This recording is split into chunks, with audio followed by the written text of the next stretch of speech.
Welcome to Generation Digital Workforce, the podcast that's here to explore the role of robotic process automation and other digital technologies.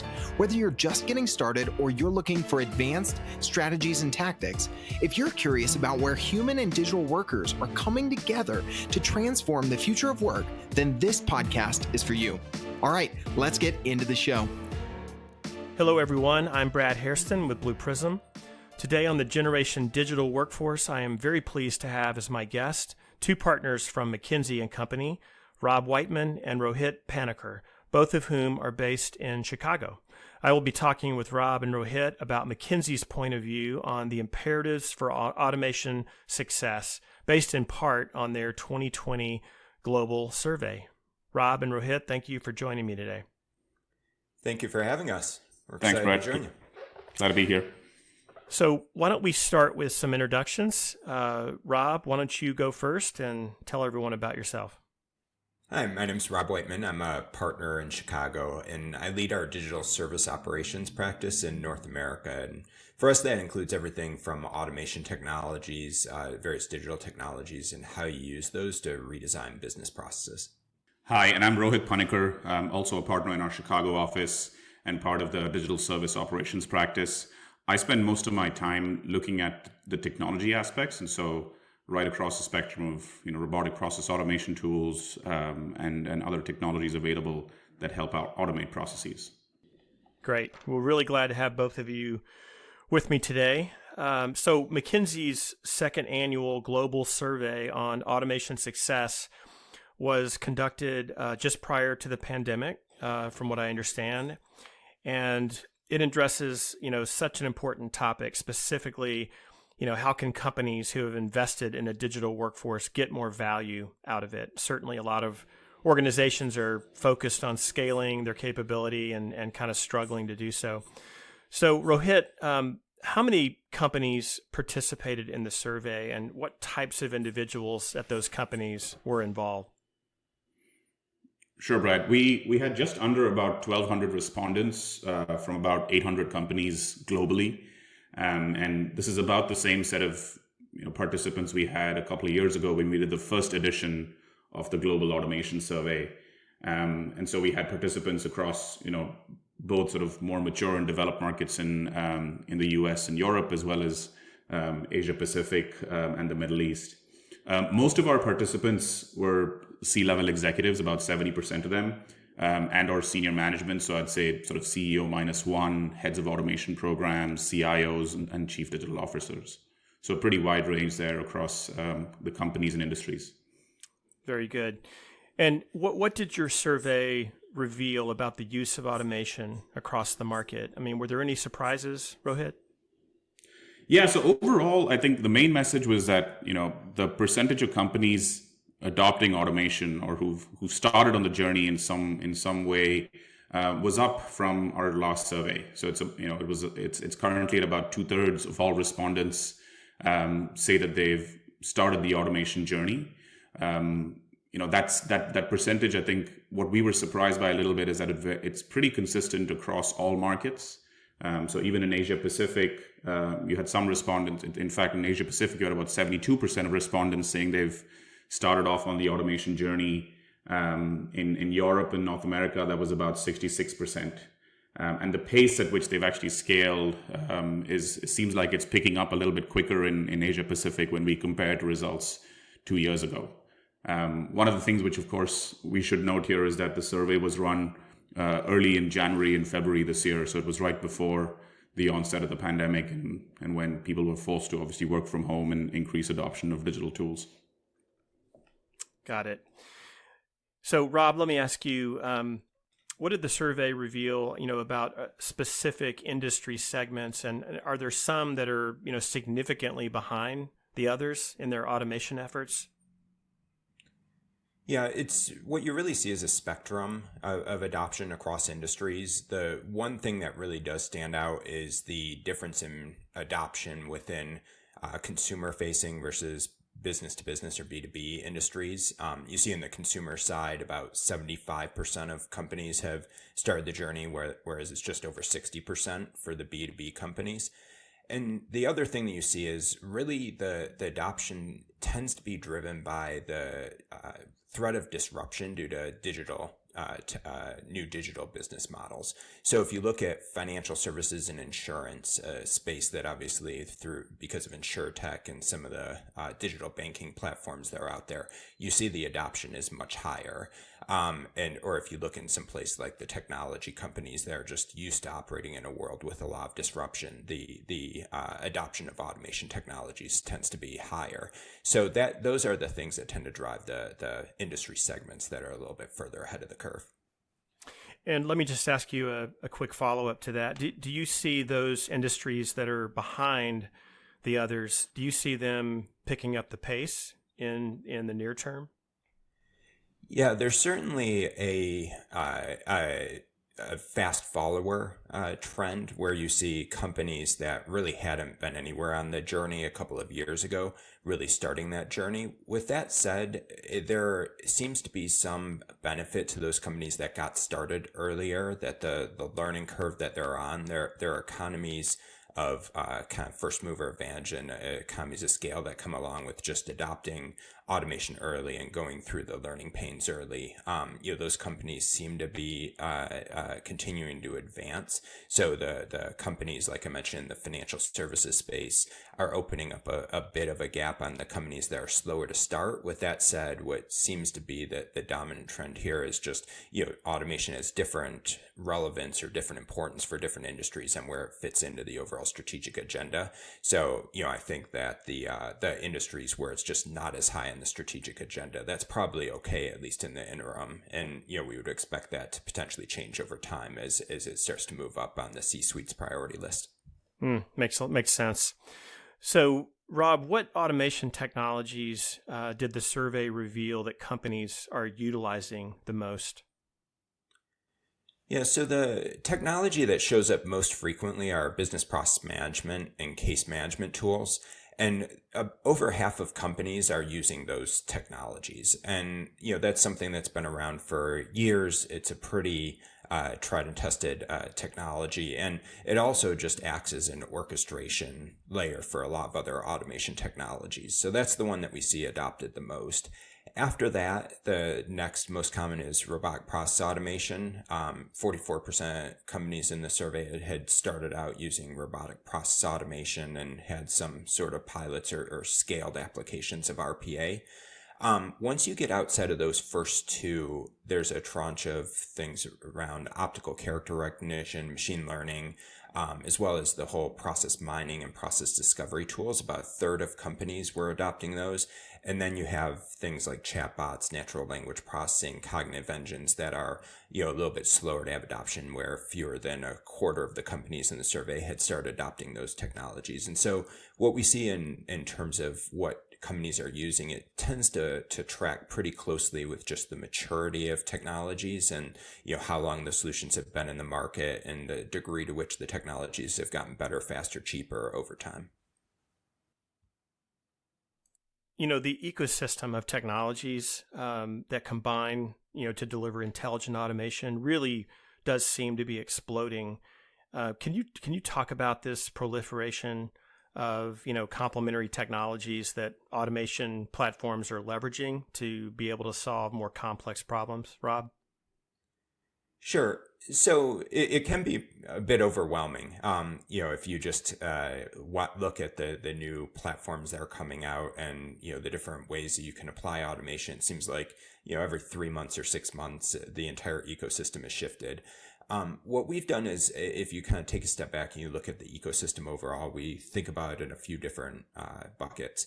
So the first thing is there's a set of technologies that are just around kind of understanding your processes and simplifying your processes. So as you go down the path of automation, what you quickly find out is that complexity is the enemy. And the degree to which you can simplify down your processes really opens up a lot of opportunities. And that's where we see applications of process mining, process discovery, those tools that really help you simplify down your process ahead of automation.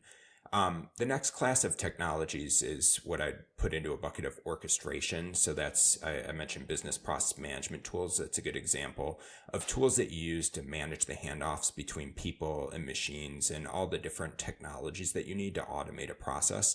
That's kind of the next level of technology and how it fits in. The third then is what I put into classification of digitization technologies. So those are your things like optical character recognition, natural language processing. They're the things that take all the information that's available to us as people as we do our jobs and make it available to machines. And so that's kind of the fourth bucket of technology. And then the final bucket is really what I think most companies refer to as automation. It's the rule-based processing. It's the bots and algorithms that actually do the work. And so that ecosystem, if you kind of think about in those four, what we see is the companies that are making the most progress, they're viewing it through a lens similar to that ecosystem that I was describing and coming up with integrated solutions across each of those buckets for how they automate a process. Okay. Thank you, Rob. So Rohit, what did you learn about the success rate of automation programs from the survey? And is it better or worse than what you saw a year ago? Yeah, Brad, it's interesting. We had about 61% of respondents self-reporting that they consider their program successful. Right now, of course, that depends on how they define success and the objectives. And so compared to the last survey a couple of years ago, this was a little higher. It's about 5 or 7 percentage points increase in the companies that were rating themselves as successful. So overall, given the fact that we see more companies starting off on these programs, we're also seeing a slightly higher rate of those saying they're successful. Perfect. Okay, so let's start to talk about what the survey led you to understand about imperatives for automation success. Let's start with you, Rohit. Can you tell us one of the key findings from the survey around what it really takes to make a program successful? Yeah, so the first one, which was sort of the resounding priority across all respondents, was making automation a strategic priority for the business. I think we had about 38% of those reporting success, saying that defining automation as a priority during the strategic planning process was one of the key definers of success, and that was about 4 times those that didn't report that as one of the factors. So can you elaborate on this a little bit? I mean, what does it take to make this happen? I mean, how do you elevate the automation agenda and its importance with the C-suite? Yeah, I think there's a couple of things, right? I think if I were to talk about the opposite, which is what does it look like if you don't make this a strategic priority? I think what we found in companies that were not successful, automation was usually sat within a business. It was a point solution that was looked at to solve a particular challenge. For the companies that do make it a strategic priority, essentially what this means is that it's a core objective on the organization's sort of strategic objectives for the year or for the 5-year plan, right? So this includes having automation as something that the company requires to drive growth, to drive efficiency, improve employee and customer experience, and thinking about the whole operating model of the company and how it interacts with its customers and with its employees, and having automation be a part of that, right? So it's not just about specific sort of challenges and how automation can solve that, but how you embed it as part of the entire business. Yeah, and just to build on that, the thing that I've seen that has worked quite well is to not start with automation as the answer, but to start with what is it that is actually going to drive growth and profitability within the business, and then look at how does automation enable that. So as an example, in consumer packaged goods, there's a challenge just around managing complexity. And if you look at the number of distribution channels, the number of SKUs, there's a lot of complexity that goes into the business. And, to fuel growth, you really need to figure out how to manage that complexity. And so companies that look at automation as a way to address those challenges tend to have more success versus those that just say, I want to automate, and that is the goal. Right.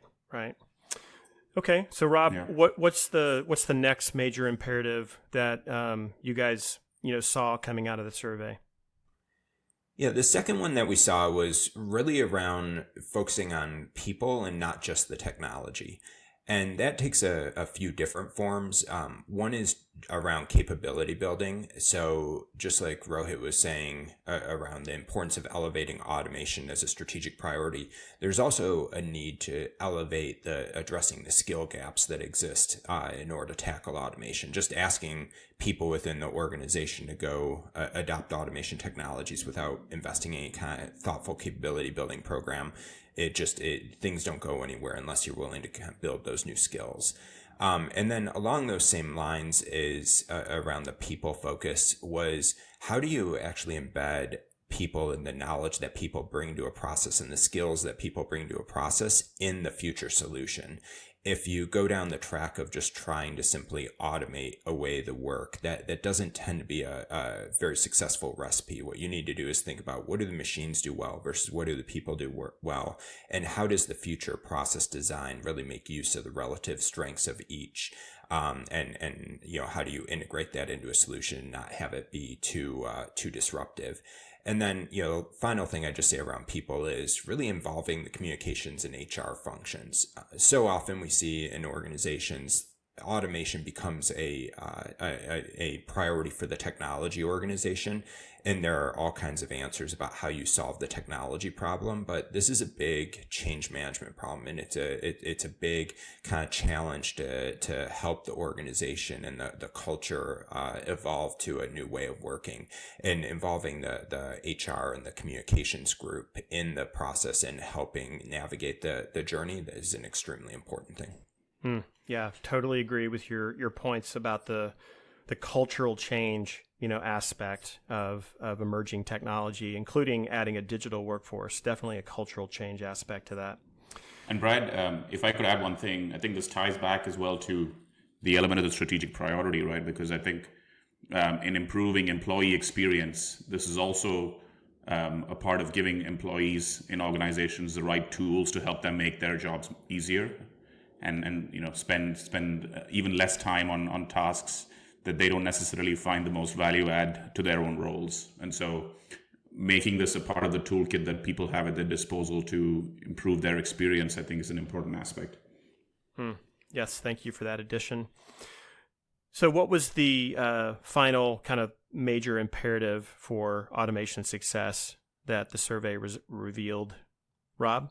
Yeah, the last thing that we saw was the importance of having a scalable operating model. And operating model is one of those things that sounds fairly nebulous and gets thrown around a lot. But for us, what that means is just how do you take all of the different parts of the organization that need to be involved in this, the business, the technology organization, I mentioned communications, HR, as well as all the supporting functions like finance, like what's the model to actually bring them together and have a collaborative way of working? And the companies that have been thoughtful about how to bring together those different parts of the organization in a way that is not just kind of a bunch of racy charts, but is actually changes in ways of working, tend to have the most success. And so to give an example of that, one of the trends that we see is towards things that are more around cross-functional redesign teams or automation labs, where instead of this just being a center of excellence that automation opportunities come into,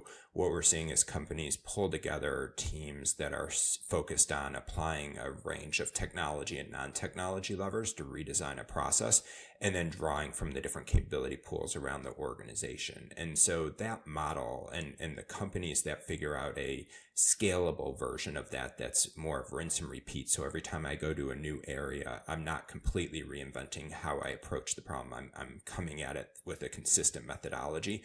Those companies that have that repeatable deployment model, and it's supported by an operating model where incentives are aligned and all of the interests of the various parties are aligned, those companies tend to have far more success than companies that make this a technology problem and put all the impetus on the digital organization to solve it.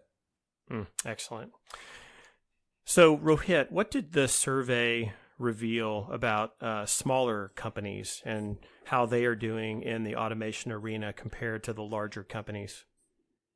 Yeah, it was interesting, Brad. So firstly, smaller companies, were companies lesser than $1 billion in annual revenues.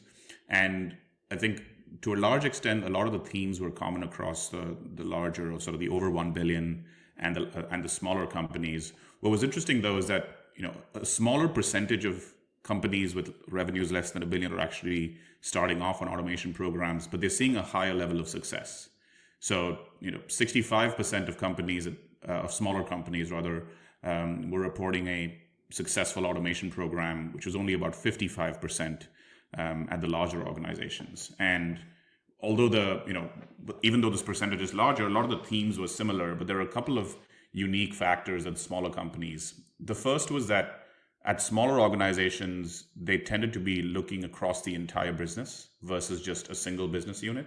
Or a particular function, right? Which makes sense given the size, but it also goes to the fact that there's a single leader who had an enterprise-wide mandate to look at automation opportunities. The second one was that at smaller companies, there was a lot more visibility into the total costs associated with setting up an automation program. Unlike the larger ones where, and again, this ties back to the first point of automation just being looked at within one function. And when I say total costs, this includes both cost of technologies, cost of actually training and upskilling people, the impact on the business, how do you actually change around the way in which you interact with customers. Smaller companies seem to have a much better approach at looking at this holistically. Good stuff. So final question, for both of you, and Rob, I'll start with you. Given that the survey was taken just prior to the onset of COVID-19, what are some of the new trends around automation that you have seen this year during the pandemic?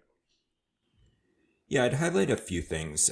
One is a shift in just what the objectives are that companies are solving for. Before the pandemic, there was primarily a focus on efficiency and how can automation help reduce costs. And that's obviously still there, but I think a lot of organizations are realizing that automation can also help support resilience.